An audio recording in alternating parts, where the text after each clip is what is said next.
Mỗi ngày một câu chuyện.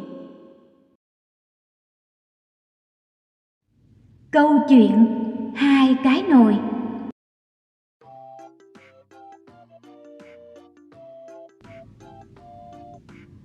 Có hai cái nồi, một cái được làm bằng đồng và một cái được làm bằng đất nung, đứng cùng nhau trên mặt bếp.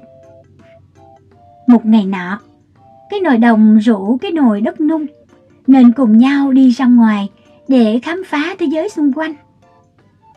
Nhưng cái nồi được làm bằng đất nung từ chối, vì cho rằng sẽ thông minh hơn nếu nó vẫn ở lại bên góc bếp. Nếu có va chạm gì đó không may xảy ra với tôi sẽ bị dở ra ngay lập tức. Anh biết điều đó mà. Cái nồi đất nung nói. Nồi đồng thúc giục. Đừng để điều đó cản trở cậu. Trên đường đi, tôi sẽ chú ý chăm sóc cậu thật tốt. Nếu chúng ta vô tình gặp bất cứ thứ gì cứng hơn, tôi sẽ đứng lên phía trước để mà bảo vệ cậu. Cuối cùng, cái nồi làm bằng đất nung đã đồng ý và chúng bắt đầu cuộc hành trình. Nhưng trên 3 chiếc chân gập ghềnh của mình, chúng lắc lư di chuyển rồi lóng ngóng đâm vào nhau sau mỗi bước đi. Cái nồi đất nung không thể tồn tại lâu trong chuyến hành trình như thế. Chúng chỉ mới đi được có vài bước mà cái nồi đất nung đã dở, rơi thành hàng ngàn mảnh vụn.